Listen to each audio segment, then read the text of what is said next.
Hello friends, फिर से आपके अपने यूट्यूब चैनल झलको स्टडी पर आपका हार्दिक स्वागत है। आज हम भक्ति काल के अंतर्गत सूफी काव्य अपन पढ़ने वाले हैं। भक्ति काल की विशेषताएं, भक्ति काल से संबंधित पहला वीडियो अपलोड कर दिया गया है। आज भक्ति काल पार्ट 2 रहेगा और इसमें आज अपन सूफी काव्य पूरा कंप्लीट पढ़ने वाले हैं। तो स्टार्ट करते हैं वीडियो को। सूफी काव्य। सूफी का अर्थ होता है पवित्र। सूफी का अर्थ होता है पवित्र। सूफी शब्द की उत्पत्ति कुछ विद्वान मानते हैं कि चबूतरा यानी कि मक्का मदीना के बाहर, जिसे सूफा कहते हैं।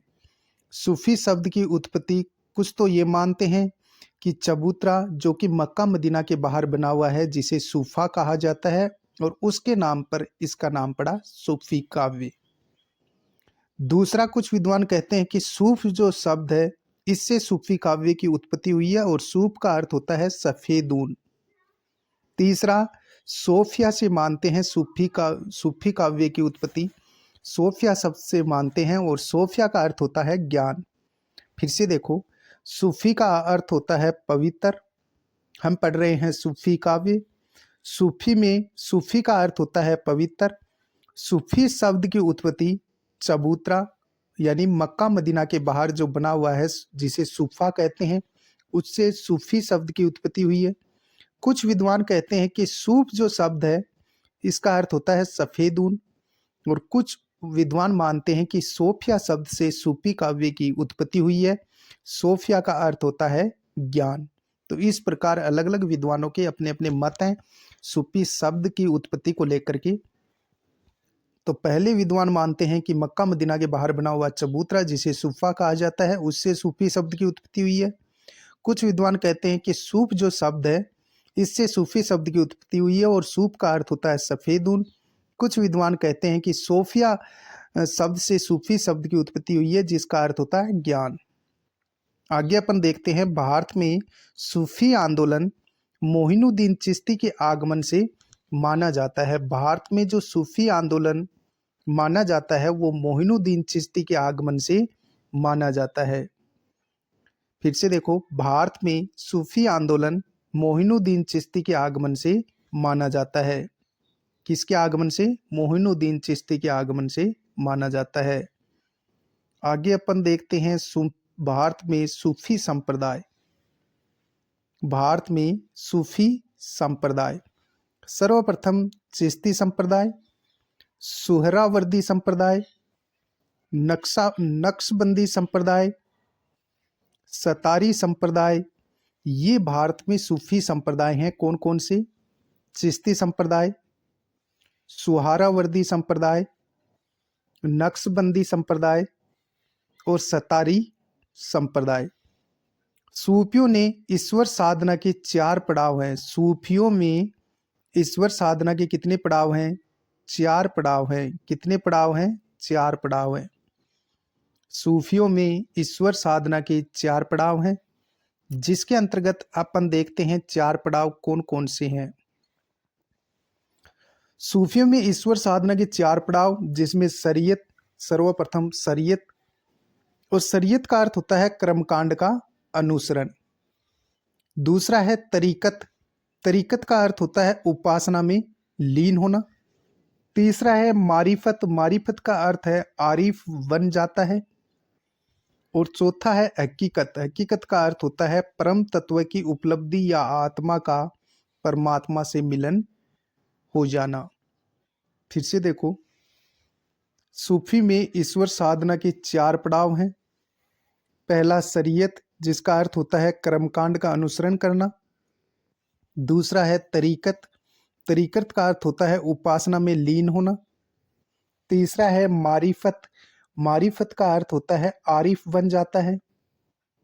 चौथा है हकीकत। हकीकत का अर्थ होता है परम तत्व की उपलब्धि या आत्मा का परमात्मा से मिल जाना।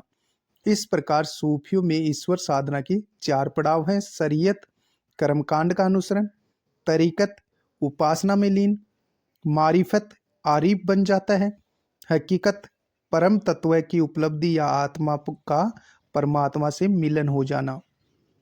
इन मुकामों से गुजरकर ही साधक हाल ही दशा में पहुंचता है।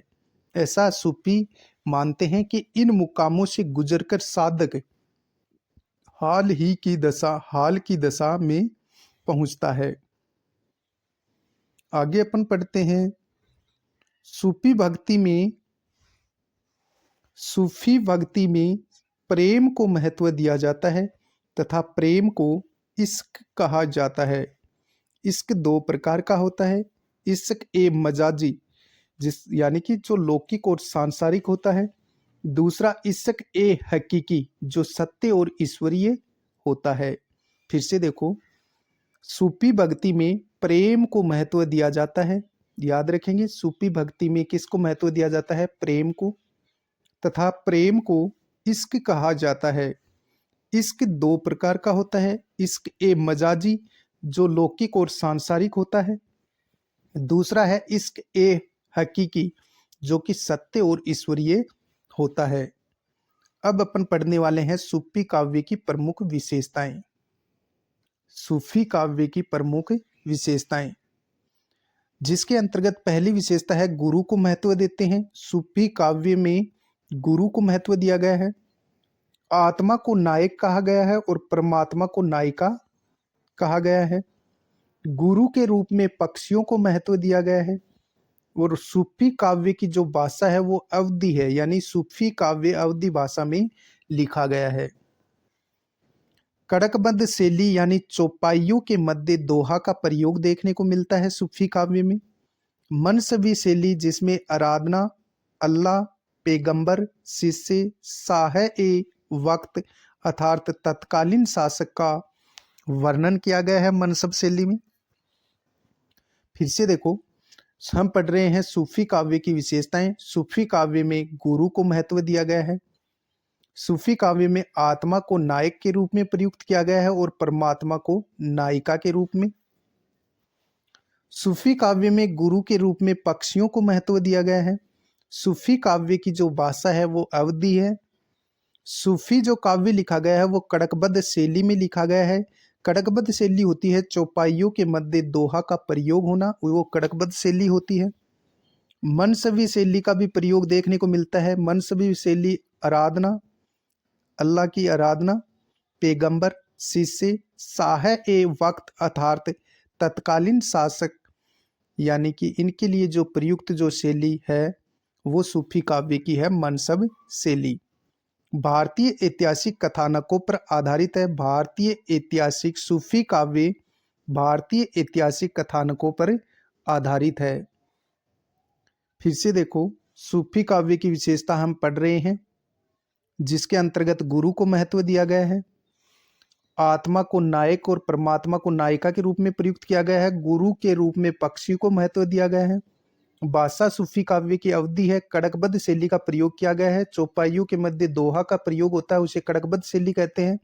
मनसबी शैली भी देखने को मिलती है सूफी काव्य में, जिसमें आराधना हेतु अल्लाह, पैगंबर, शिष्य, साह ए वक्त अर्थात तत्कालीन शासक, उनका जो वर्णन किया गया है वो मनसबी शैली में किया गया है। भारतीय ऐतिहासिक कथानकों पर आधारित है। कौन सी? यानी कि सूफी काव्य भारतीय ऐतिहासिक कथानकों पर आधारित है। नीचे एक तथ्य है, छोटा सा, याद रखो तो रख लेना। साहित्य का दूसरा व आधुनिक कबीर की संज्ञा नागार्जुन को दी जाती है। नेक्स्ट आगे पढ़ेंगे अपन आधुनिक काल में नागार्जुन को, तब यह पंक्ति आएगी कि साहित्य का दूसरा और आधुनिक कबीर किसे कहा जाता है? नागार्जुन को कहा जाता है। लेकिन हम पढ़ रहे हैं सूफी काव्य की विशेषताएं। 7 विशेषताएं हो चुकी हैं। अगली अपनी विशेषता आती है नायक नायिका का मिलन दिखाया गया है। नायक की मृत्यु तथा नायिका का सती आदि घटनाओं के साथ कथा का समापन होता है सूफी काव्य में। समासोक्ति शैली का प्रयोग किया गया है, जो इहलौकिक से परलौकिक में परिवर्तन है। प्रतीक योजना का प्रयोग किया गया है। रहस्यवाद देखने को मिलता है सूफी काव्य में। प्रेम की मानव मूल्यों में प्रतिष्ठा देखने को मिलती है। इतिहास व कल्पना शक्ति में समन्वय दिखाया गया है सूफी काव्य में। सूफी का उद्देश्य यश प्राप्ति, काव्य कला का प्रदर्शन, जीवन की दुखपूर्ण घटनाओं को भुलाना। ओ मन जानी कवित अस्किन्या, मक्कू यह रहे जगत मह चिन्ह। ये जायसी की पंक्तियां हैं जो कि वेरी इंपॉर्टेंट है। फिर से देखो, हम पढ़ रहे हैं सूफी काव्य की विशेषता। 8वीं विशेषता है नायक नायिका का मिलन दिखाया गया है। नायक की मृत्यु पर नायिका का सती आदि घटनाओं के साथ कथा का समापन देखने को मिलता है। फिर समासोक्ति शैली यानी इह लौकिक से परलौकिक में परिवर्तन देखने को मिलता है। प्रतीक योजना देखने को मिलती है। रहस्यवाद का प्रयोग किया गया है। प्रेम की मानव मूल्यों में प्रतिष्ठा देखने को मिलती है सूफी काव्य में। इतिहास व कल्पना शक्ति में समन्वय दिखाया गया है सूफी काव्य में। सूफी का उद्देश्य यश प्राप्ति, काव्य कला का प्रदर्शन, जीवन की दुखपूर्ण घटनाओं को भुलाना। और प्रमुख पंक्तियां हैं वो जायसी की हैं। ओ मन जानी कबीत अस किन्ना, मकू यह रहे जगत मह चीना। तो ये जायसी की प्रमुख पंक्तियां हैं। फिर से देखो, सूफी काव्य की विशेषता नायक नायिका का मिलन दिखाया गया है। नायक की मृत्यु तथा नायिका का सती आदि घटनाओं के साथ कथा का समापन देखने को मिलता है। समासोक्ति शैली का प्रयोग किया गया है सूफी काव्य में, जो इह लौकिक से परलौकिक में परिवर्तन है। प्रतीक योजना देखने को मिलती है सूफी काव्य में। रहस्यवाद देखने को मिलता है। प्रेम की मानव मूल्यों में प्रतिष्ठा की गई है सूफी काव्य के अंतर्गत। थोड़ा जूम कर लेते हैं। प्रेम की मानव मूल्यों में प्रतिष्ठा देखने को मिलती है सूफी काव्य में। इतिहास व कल्पना शक्ति में समन्वय देखने को मिलता है सूफी काव्य में। सूफी का उद्देश्य यश प्राप्ति है, काव्य कला का प्रदर्शन है, जीवन की दुखपूर्ण घटनाओं को भुलाना है। और प्रमुख पंक्ति जायसी की है। ओ मन जानी कवित एस्किन्ना, मकू यह रहे जगत मह चीना। ये पंक्तियां किसकी है? जायसी की हैं। इम्पोर्टेंट है। क्या है? इम्पोर्टेंट पंक्तियां हैं जो कि एग्जाम में बहुत बार पूछी जाती है। ओ मन जानी कवित एस्किन्ना, मकू यह रहे जगत मह चीना। और आगे अपन पढ़ेंगे प्रथम सूफी रचना। प्रथम सूफी रचना।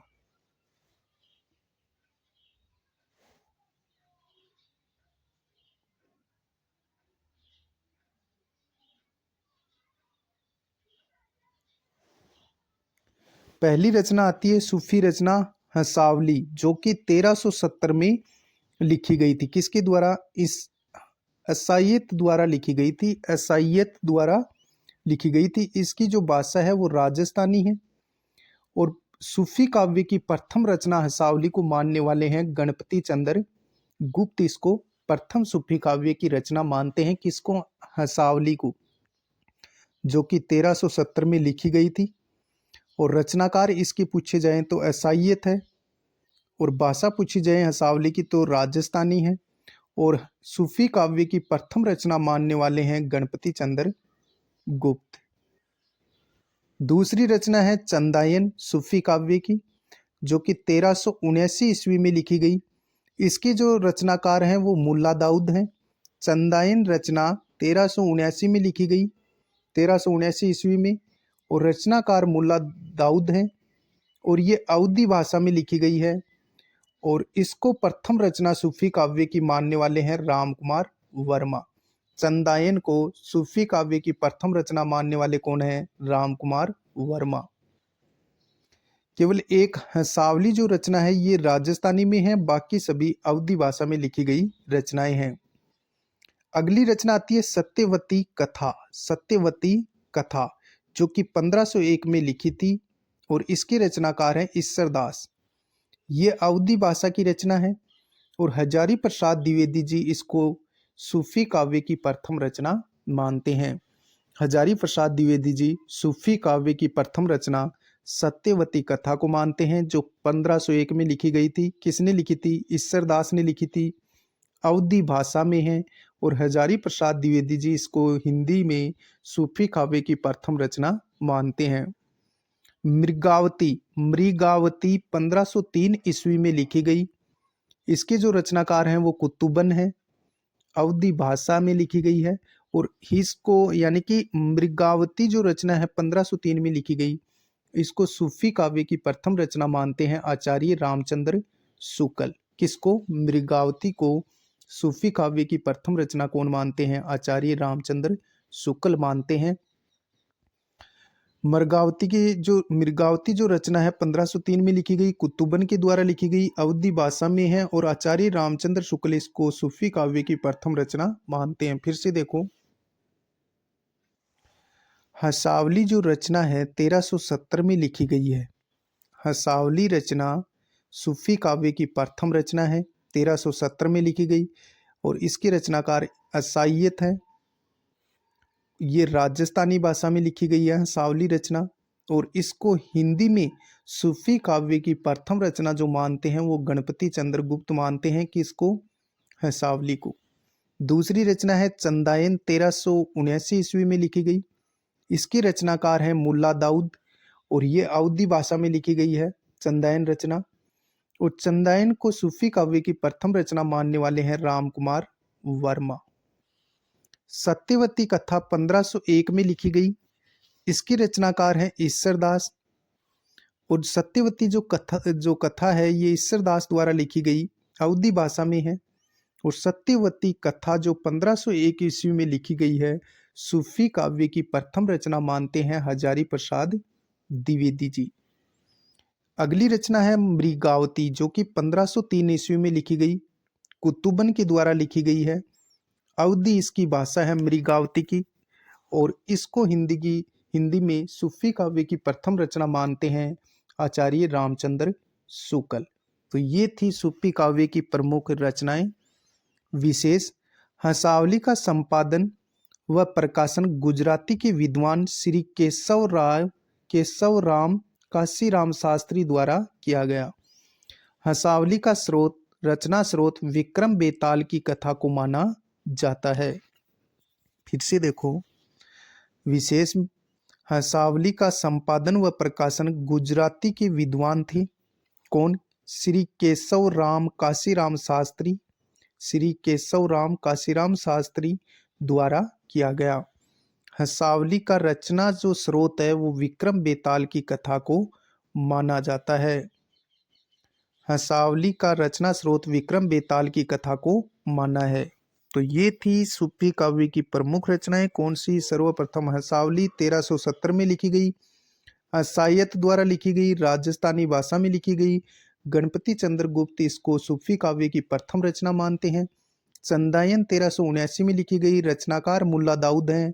अवधी भाषा में लिखी गई चंदायन और चंदायन को सूफी काव्य की प्रथम रचना मानते हैं राम कुमार वर्मा।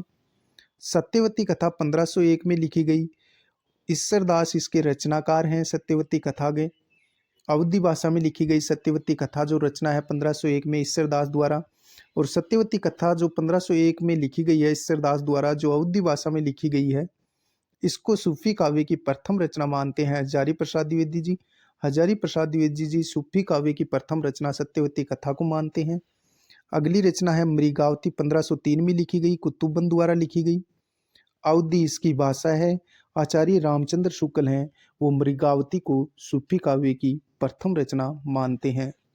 विशेष, हंसावली का संपादन व प्रकाशन गुजराती के एक विद्वान थे श्री केशव राम काशीराम शास्त्री द्वारा किया गया। हंसावली का जो रचना स्रोत है वो विक्रम बेताल की कथा को माना है। हंसावली का रचना स्रोत विक्रम बेताल की कथा को माना है। आगे अपन देखते हैं अन्य रचनाएं। लखन सेन पद्मावती कथा जो कि 1459 ईस्वी में लिखी गई, इसकी रचनाकार दामोदर कवि हैं और इसमें जो नायक है वो नायिका है वो पद्मावती है और नायक जो इसमें इस रचना में है वो लक्ष्मण सेन है। अगली रचना है सूफी काव्य की माधवानल काम कंदला जो कि 1527 ईस्वी में लिखी गई और इसके जो राइटर्स हैं, रचयिता हैं, वो गणपति चंद्रगुप्त हैं। इसके अंदर माधवानल काम कंदला जो रचना है इसमें नायिका है काम कंदला और नायक है इसमें माधव। अगली रचना है मधुमालती 1545 ईस्वी में लिखी गई मंजन द्वारा। मधुमालती रचना 1545 में मंजन द्वारा लिखी गई। इसकी जो नायिका है वो मधुमालती है और नायक राजकुमार मनोहर है। कौन है? राजकुमार मनोहर। अगली रचना है चित्रावली, जो कि 1613 ईस्वी में लिखी गई। इसमें अंग्रेजी द्वीप का उल्लेख किया गया है। और चित्रावली जो रचना है 1613 ईस्वी में लिखी गई, इसके जो रचयिता हैं वो उस्मान हैं।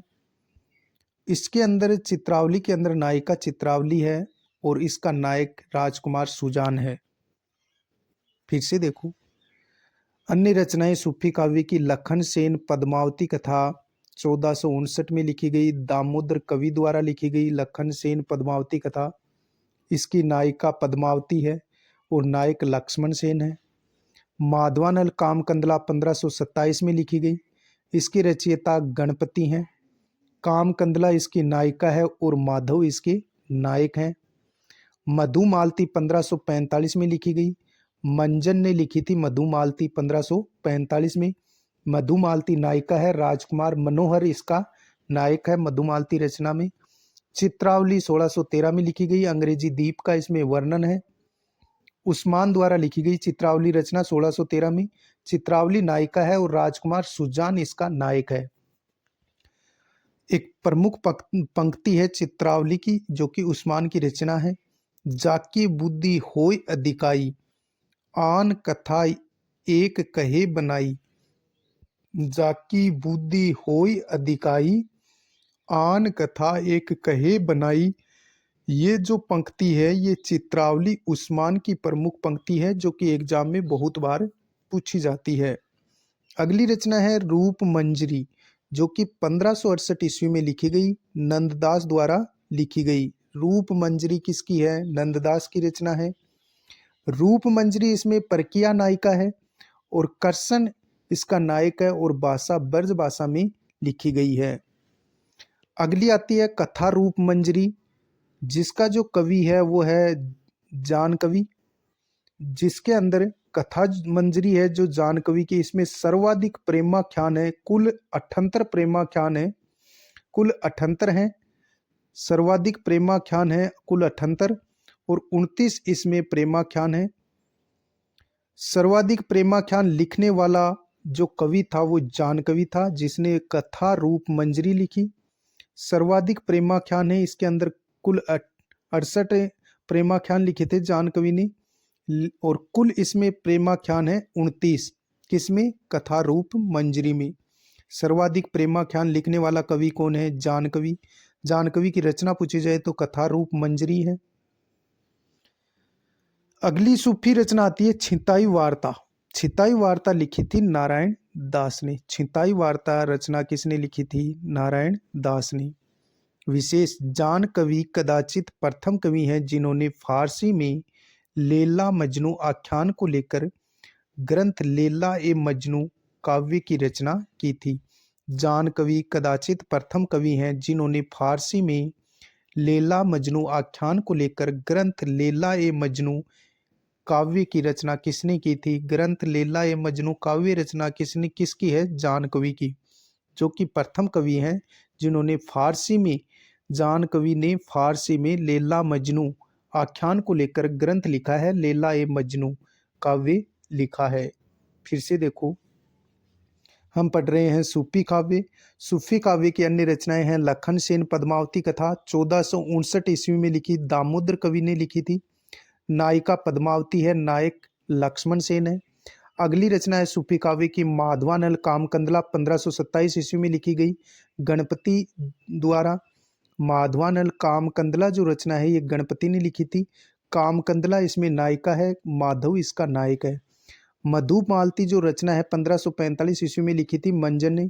मधुमालती इसकी नायिका है, राजकुमार मनोहर इसका नायक है। चित्रावली अगली रचना है 1613 में लिखी गई, जिसमें अंग्रेजी द्वीप का उल्लेख किया गया है। उस्मान इसका राइटर्स है।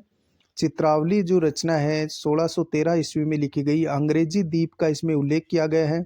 चित्रावली रचना उस्मान ने लिखी थी। चित्रावली इसकी नायिका है, राजकुमार सुजान इसका नायक है। जाकी बुद्धि होय अधिकाई, आन कथा एक कहे बनाई। ये प्रमुख पंक्ति है चित्रावली की, प्रमुख पंक्तियां हैं चित्रावली उस्मान ने लिखी थी। अगली रचना है रूप मंजरी 1568 में लिखी गई, किसके द्वारा? नंददास द्वारा। रूप मंजरी 1568 में लिखी गई नंददास द्वारा, जिसमें रूप मंजरी परकिया नायिका है और कर्षण इसका नायक है। किसका? रूप मंजरी का। और भाषा पूछी जाए तो ब्रज भाषा है रूप मंजरी की। अगली रचना आती है कथा मंजरी। कथा मंजरी लिखी थी जानकवि ने, और जानकवि सर्वाधिक प्रेमाख्यान लिखने वाला कवि है जानकवि, जिसने कथा रूप मंजरी लिखी थी। कुल प्रेमाख्यान 78 लिखे और 29 इसमें प्रेमाख्यान देखने को मिलते हैं कथा रूप मंजरी में। अगली रचना है छिंताई वार्ता, जो कि नारायण दास की है। विशेष जानकवि कदाचित प्रथम कवि हैं जिन्होंने फारसी में लैला मजनू आख्यान को लेकर ग्रंथ लैला ए मजनू काव्य की रचना की है। आगे हम पढ़ते हैं। अब हम पढ़ेंगे सर्वप्रथम जो सूफी जो रचना है अवधी भाषा का प्रथम काव्य माना जाता है जिसे, वो है चंदायन। चंदायन लिखी थी मुल्ला दाऊद ने। प्रथम सूफी रचना कौन मानते हैं? राम कुमार वर्मा हैं, वो प्रथम सूफी रचना मानते हैं। किसको? चंदायन को। और चंदायन को प्रथम सूफी रचना माना गया है, जो कि और चंदायन जो रचना है ये अवधी का प्रथम काव्य माना जाता है। चंदायन रचना किसने लिखी थी? मुल्ला दाऊद ने लिखी थी। राम कुमार वर्मा है, वो चंदायन को प्रथम सूफी रचना मानते हैं, और चंदायन वैसे भी प्रथम सूफी रचना है। चंदायन का जो नायिका है वो है चंदा। माता प्रसाद गुप्त ने चंदायन को लोर कथा कहा है, जिसकी नायिका चंदा है और नायक लोरिक है। जो लोर कथा है ये हजारी प्रसाद द्विवेदी जी के जो पुनर्वा जो ग्रंथ है, पुनर्वा जो रचना है, पुनर्वा जो निबंध लिखा है हजारी प्रसाद द्विवेदी जी ने, उस पर आधारित है लोर कथा। फिर से देखो, प्रथम सूफी रचना चंदायन है। चंदायन का लेखक मुल्ला दाऊद है, और चंदायन रचना अवधी का प्रथम काव्य माना जाता है। अवधी भाषा का प्रथम काव्य सूफी काव्य कौन सा है? चंदायन। प्रथम सूफी रचना कौन सी है? चंदायन। किसने लिखी है? मुल्ला दाऊद ने। चंदायन की नायिका कौन है? चंदा। माता प्रसाद गुप्त ने चंदायन जो रचना है इसको लोर कथा कहा है, जिसकी नायिका कौन है? चंदा है और नायक लोरिक है। और लोर कथा जो है जिसको, यानी कि माता प्रसाद गुप्त ने तो चंदायन को लोर कथा कहा है, लेकिन लोर कथा हजारी प्रसाद द्विवेदी जी के पुनर्वा निबंध पर आधारित है। अगली रचना है अनुराग बांसुरी। अनुराग बांसुरी के जो लेखक हैं वो नूर मोहम्मद है। अनुराग बांसुरी रचना 1764 ईस्वी में लिखी गई। लेखक हैं अनुराग बांसुरी के नूर मोहम्मद, और इस रचना में कड़कवक शैली का प्रयोग किया गया है, यानी 5 चौपाइयों के बीच में एक दोहे का प्रयोग इसमें किया गया है अनुराग बांसुरी रचना में। नूर मोहम्मद ने चौपाइयों के साथ बरवे छंद का प्रयोग किया है। आचार्य शुक्ल ने नूर मोहम्मद को सूफी परंपरा का अंतिम बड़ा कवि माना है। फिर से देखो, अनुराग बांसुरी 1764 ईस्वी में लिखी गई रचना नूर मोहम्मद की रचना है। अनुराग बांसुरी रचना 1764 में लिखी गई, किसकी रचना है? नूर मोहम्मद की।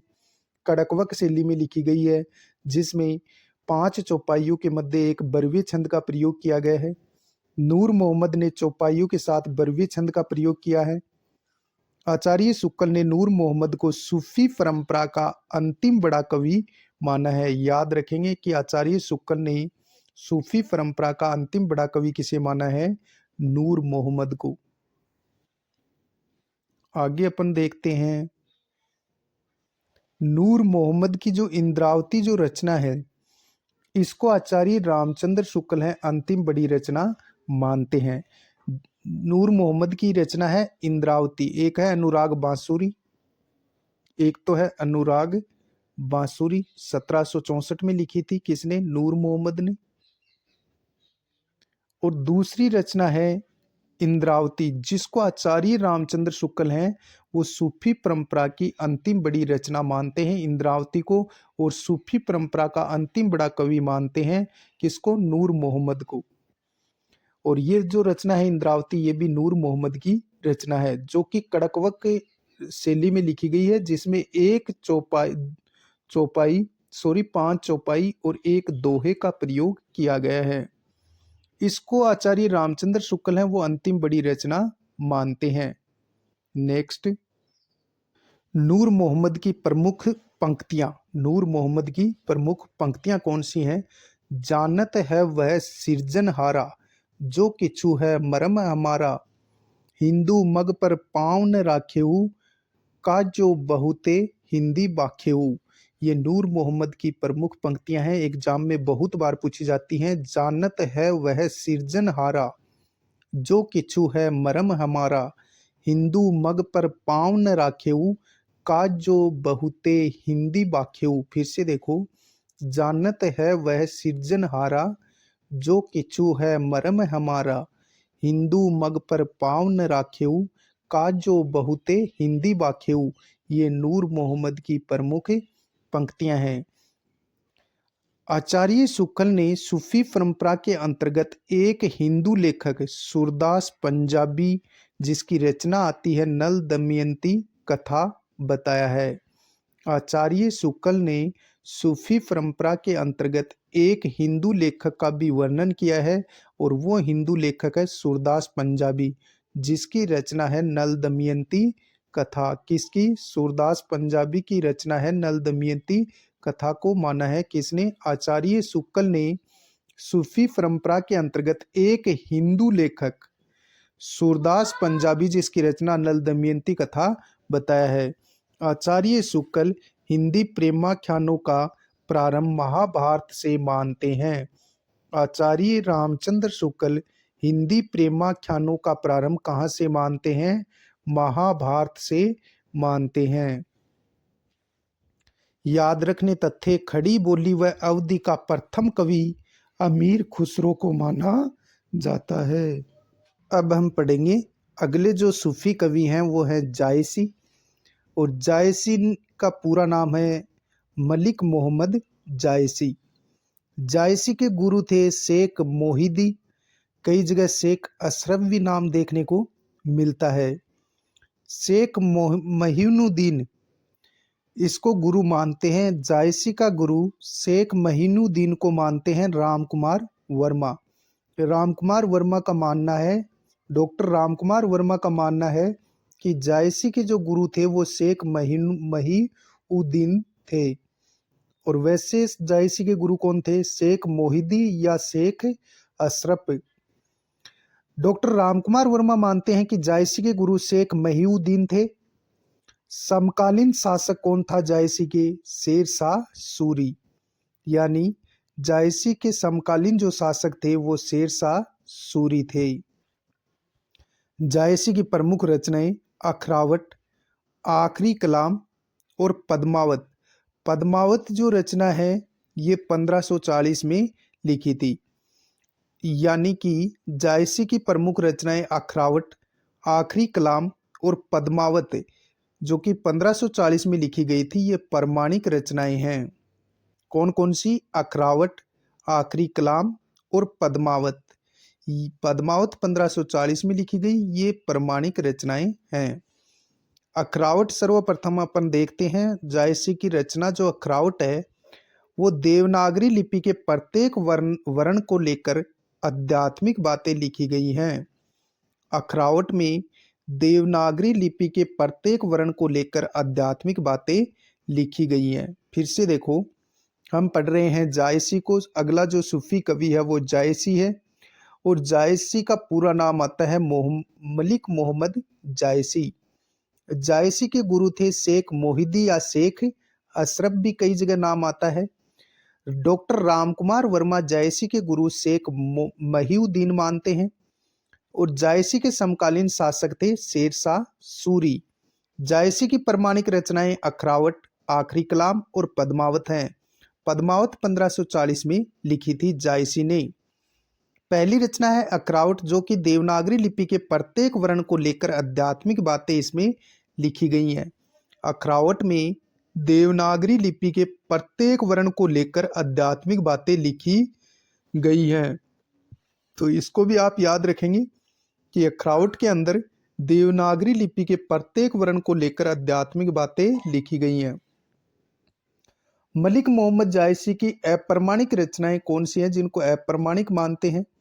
कहरनामा, कान्हावल और मसलनामा। जायसी की अप्रमाणिक रचनाएं कौन सी हैं? कहरनामा, कान्हावल और मसलनामा। ये अप्रमाणिक रचनाएं हैं। प्रमाणिक अखरावट, आखिरी कलाम और पद्मावत। क्वेश्चन इन तीनों रचनाओं से ही ज्यादा पूछा जाता है, लेकिन अप्रमाणिक रचना भी आप याद रखेंगे। कहरनामा किसकी रचना है? जायसी की। कान्हावल ये भी जायसी की रचना है और मसलनामा ये भी जायसी की रचना है। तीनों अप्रमाणिक रचनाएं हैं। आगे अपन बात करते हैं आखिरी कलाम। अगली रचना कौन सी है? आखिरी कलाम। आखिरी कलाम रचना है जायसी की। अगली रचना जायसी की आखिरी कलाम है और ये बाबर के समकालीन रचना है। यानी ये जो रचना है आखिरी कलाम, ये बाबर के समकालीन लिखी गई रचना है। आखिरी कलाम रचना में कयामत का वर्णन किया गया है। आखिरी कलाम जो रचना है मलिक मोहम्मद जायसी की, इसमें कयामत का वर्णन किया गया है। और आखिरी कलाम जो रचना है ये बाबर के समकालीन लिखी गई रचना है। अब बात करेंगे प्रमुख जो ग्रंथ है पद्मावत, जो कि 1540 में मलिक मोहम्मद जायसी ने लिखा था। पद्मावत का जो नायक है वो रतन सेन है। नायिका पद्मनी है। शैली कड़कवक शैली में लिखी गई रचना है और कुल खंड इसमें 57 खंड है। किसमें? पद्मावत में। प्रमुख रस पद्मावत ग्रंथ का श्रृंगार रस है। जायसी का प्रिय अलंकार हेतुत्प्रेक्षा अलंकार है। फिर से देखो, आखिरी कलाम बाबर के समकालीन रचना है। इसमें कयामत का वर्णन किया गया है। पद्मावत रचना 1540 में लिखी थी जायसी ने, जिसका नायक रतन सेन है। पद्मावत का नायिका इसकी पद्मिनी है। शैली कड़कवक शैली का प्रयोग किया गया है। पद्मावत में कुल खंड 57 है। प्रमुख रस पद्मावत का श्रृंगार है। जायसी का प्रिय अलंकार हेतुत्प्रेक्षा अलंकार है। शाहे वक्त शेरशाह सूरी के समकालीन थे। मनस्वी समासयोक्ति, इसमें मनस्वी शैली और समासयोक्ति शैली का प्रयोग देखने को मिलता है कि इसमें पद्मावत रचना में। पद्मावत की जो भाषा है वो ठेठ अवधी है। 30वां नागमती, इस पद्मावत रचना में 30वां नागमती वियोग खंड लिखा गया है, जिसमें 12 मासा वर्णन देखने को मिलता है। और इस 12 मासा वर्णन में प्रथम आषाढ़ का वर्णन किया गया है। फिर से देखो, पद्मावत रचना का नायक रतन सेन है। नायिका पद्मिनी है। पद्मावत जो ग्रंथ है इसकी शैली कड़कवक शैली है, मनस्वी शैली है और समासयोक्ति शैली का प्रयोग किया गया है। कुल खंड पद्मावत में 57 है। प्रमुख रस पद्मावत का श्रृंगार है। जायसी का प्रिय अलंकार हेतुत्प्रेक्षा है। और इस जो ग्रंथ की पद्मावत ग्रंथ की जो भाषा है वो ठेठ अवधी में लिखा गया है। और पद्मावत ग्रंथ में 30वां नागमती वियोग खंड है, जिसमें 12 मासा का वर्णन देखने को मिलता है। प्रथम इसमें आषाढ़ का वर्णन है। षड ऋतु का वर्णन भी देखने को मिलता है। जो 12 मासा वर्णन है इसमें, जिसमें संयोग और वियोग दोनों का वर्णन किया गया है। अब अपन बात करेंगे प्रतीक योजना की। पद्मावत जो ग्रंथ है इसमें प्रतीक योजना की हम बात करेंगे। रतन सेन को पद्मावत में मन और जीव आत्मा का प्रतीक माना है गया है। पद्मिनी को सात्विक बुद्धि और ईश्वर का प्रतीक माना गया है पद्मावत ग्रंथ में। नागमती को सांसारिकता या दुनिया धंधा प्रतीक के रूप में माना गया है। चित्तौड़ को शरीर या तन के रूप में माना गया है प्रतीक योजना के रूप में। हीरामन को गुरु माना गया है। राघव चेतन को आसुरी बुद्धि के रूप में प्रतीक चिन्ह के रूप में माना गया है। अलाउद्दीन खिलजी को प्रतीक चिन्ह के रूप में माया के रूप में माना गया है। सिंहल द्वीप को हृदय का प्रतीक माना है। फिर से देखो, हम पढ़ रहे हैं प्रतीक योजना पद्मावत ग्रंथ की, जिसके अंतर्गत रतन सेन को तो मन और जीव आत्मा का प्रतीक माना है। पद्मिनी को सात्विक बुद्धि यानी ईश्वर का प्रतीक माना गया है। और पद्मावत ग्रंथ में जो नागमती है इसको सांसारिकता या दुनिया धंधा का प्रतीक माना गया है। चित्तौड़ को शरीर या तन प्रतीक योजना के रूप में माना गया है। हीरामन को गुरु के रूप में माना गया है, गुरु प्रतीक योजना के रूप में माना गया है। राघव चेतन को आसुरी बुद्धि प्रतीक योजना के रूप में माना गया है। अलाउद्दीन खिलजी को माया और सिंहल द्वीप को हृदय के रूप में। फिर से देखो प्रतीक योजना, रतन सेन को मन या जीव आत्मा के रूप में, पद्मिनी को सात्विक बुद्धि या ईश्वर के रूप में, नागमती को सांसारिक या दुनिया धंधा के रूप में, चित्तौड़ को शरीर या तन के रूप में, हीरामन को गुरु के रूप में, राघव चेतन को आसुरी बुद्धि के रूप में, अलाउद्दीन खिलजी को माया के रूप में, सिंहल द्वीप को हृदय के रूप में माना गया है। आगे अपन पढ़ते हैं जिसके अंतर्गत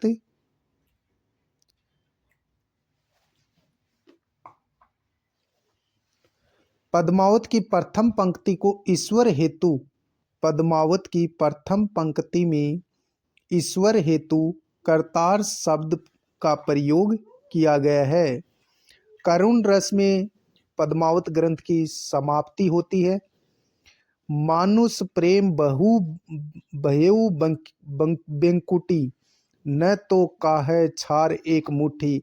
ये पद्मावत के प्रमुख विचार हैं। पद्मावत के विचार यानी पद्मावत की प्रमुख पंक्तियां हैं। मानुष प्रेम भयउ बेंकुटी, न तो कहा छार एक मुट्ठी।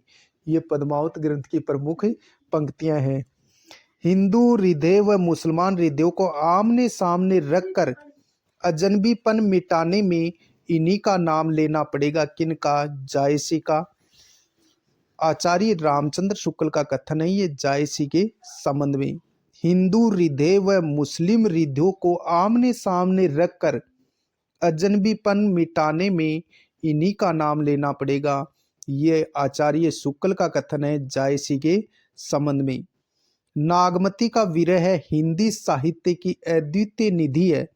ये कथन भी किसका है? आचार्य रामचंद्र शुक्ल का है। फिर से देखो, पद्मावत की प्रथम पंक्ति में ईश्वर हेतु करतार शब्द प्रयोग किया गया है। पद्मावत ग्रंथ करुण रस में समाप्त होता है। पद्मावत ग्रंथ है वो करुण रस में इसकी समाप्ति होती है पद्मावत ग्रंथ की। और पद्मावत के प्रमुख जो विचार हैं, पद्मावत की पंक्तियां हैं कौन कौन सी? मानुष प्रेम भयउ बेंकुटी, न तो कहा छार एक मुट्ठी। ये पद्मावत की प्रमुख पंक्तियां हैं। आचार्य रामचंद्र शुक्ल का प्रमुख कथन है जायसी के संबंध में। क्या? हिंदू हृदय व मुस्लिम हृदयों को आमने सामने रखकर अजनबीपन मिटाने में इन्हीं का नाम लेना पड़ेगा। किनका? जायसी का। नागमती का विरह हिंदी साहित्य की अद्वितीय निधि है। ये कथन भी किसका है? आचार्य रामचंद्र शुक्ल का है। इंपॉर्टेंट है। नागमती का विरह है हिंदी साहित्य की अद्वितीय निधि है। आचार्य रामचंद्र शुक्ल का कथन है। विजय देव नारायण शाही पद्मावत को कुजात सूफी यानी लौकिक प्रेम की रचना मानते हैं। विजय देव नारायण शाही पद्मावत को कुजात सूफी यानी लौकिक प्रेम की रचना मानते हैं। कौन? विजय देव नारायण शाही। विशेष सूफी संतों में एक महिला सूफी संत जिसका नाम आता है राबिया। राबिया का नाम भी उल्लेखनीय है। और निर्गुण जो संत हमारे सामने आई थी वो बाबरी साहिबा थी, वो निर्गुण संत थी। और सूफी संतों में एक महिला सूफी संत कौन थी? राबिया। और निर्गुण संतों में जो कि हमने पढ़ा है उसमें बाबरी साहिबा एक निर्गुण प्रमुख संत थी। गोरा बादल का उल्लेख किया गया है पद्मावत में।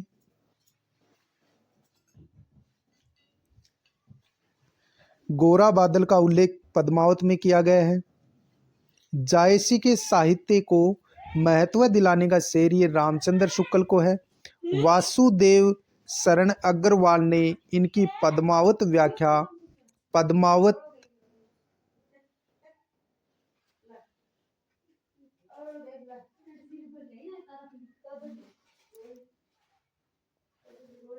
वासुदेव शरण अग्रवाल ने वासुदेव शरण अग्रवाल ने वासुदेव शरण अग्रवाल ने इसकी पद्मावत व्याख्या यानी पद्मावती संजीवनी के नाम से की है, जिसे साहित्य अकादमी पुरस्कार भी मिला है। किसे? वासुदेव शरण अग्रवाल ने पद्मावत की व्याख्या पद्मावत संजीवनी नाम से की है। पद्मावत संजीवनी नाम से की है। किसने? वासुदेव शरण अग्रवाल ने पद्मावत ग्रंथ की व्याख्या पद्मावत संजीवनी नाम से की है, आप लिख लेना। और इस पद्मावत संजीवनी जो रचना वासुदेव शरण अग्रवाल की है, इसे साहित्य अकादमी पुरस्कार भी दिया गया है। गोरा बादल का उल्लेख पद्मावत में देखने को मिलता है। जायसी के साहित्य को महत्व दिलाने वाले कौन है? आचार्य रामचंद्र शुक्ल हैं, आप लिख लेना। नेक्स्ट, सगुण भक्ति सूफी काव्य में, और उसके बाद एक मुख्य पॉइंट आता है सगुण भक्ति, कर्षण भक्ति व राम भक्ति। कर्षण भक्ति काव्य धारा। सगुण भक्ति के अंतर्गत हम पढ़ेंगे कर्षण भक्ति काव्य धारा और राम भक्ति काव्य धारा। प्रमुख दर्शन अपन देख लेते हैं। एक तरफ दर्शन है, एक तरफ प्रवर्तक या समर्थक है। अद्वैतवाद किसने दिया था? आचार्य शंकराचार्य ने। अद्वैतवाद प्रमुख दर्शन किसका है? शंकराचार्य ने दिया था। अद्वैतवाद दर्शन शंकराचार्य का है। संसार व ब्रह्म अभिन्न। अद्वैतवाद में माना गया है कि संसार व ब्रह्म है वो अभिन्न है, यानी उनमें कोई फर्क नहीं है, संसार और ब्रह्म एक ही है। अद्वैतवाद दर्शन में सत्य की खोज की जाती है। सत्य को ही तत्व या पदार्थ कहा जाता है। हम पढ़ रहे हैं प्रमुख दर्शन, अब पढ़ेंगे सगुण भक्ति। सगुण भक्ति में कर्षण भक्ति और राम भक्ति। कर्षण भक्ति काव्य धारा के अंतर्गत सर्वप्रथम अपन देखते हैं तो प्रमुख दर्शन, जिसके अंदर एक तरफ दर्शन है, एक तरफ प्रवर्तक या समर्थक है। अद्वैतवाद की जो दर्शन सिद्धांत किसने दिया था? शंकराचार्य ने। अद्वैतवाद में संसार व ब्रह्म अभिन्न है, यानी दोनों एक ही हैं, संसार और ब्रह्म। इस दर्शन में अद्वैतवाद दर्शन में सत्य की खोज की जाती है। सत्य को ही तत्व या पदार्थ कहा जाता है। इसी सत्य को अंतिम सत्ता या परम तत्व कहा जाता है। अद्वैतवाद में इसी सत्य को अंतिम सत्ता या परम तत्व कहा जाता है। अगला आता है विशिष्ट द्वैतवाद, जो कि रामानुजाचार्य ने दिया था। अगला जो दर्शन है वो है विशिष्ट द्वैतवाद। विशिष्ट द्वैतवाद दिया था रामानुजाचार्य ने। फिर आता है द्वैतवाद दर्शन। द्वैतवाद दिया था माधवाचार्य ने। बचपन का नाम भीम था। माधवाचार्य का बचपन का नाम क्या था? भीम था। ज्ञान ग्रहण के बाद पूर्ण प्रज्ञ बन गए।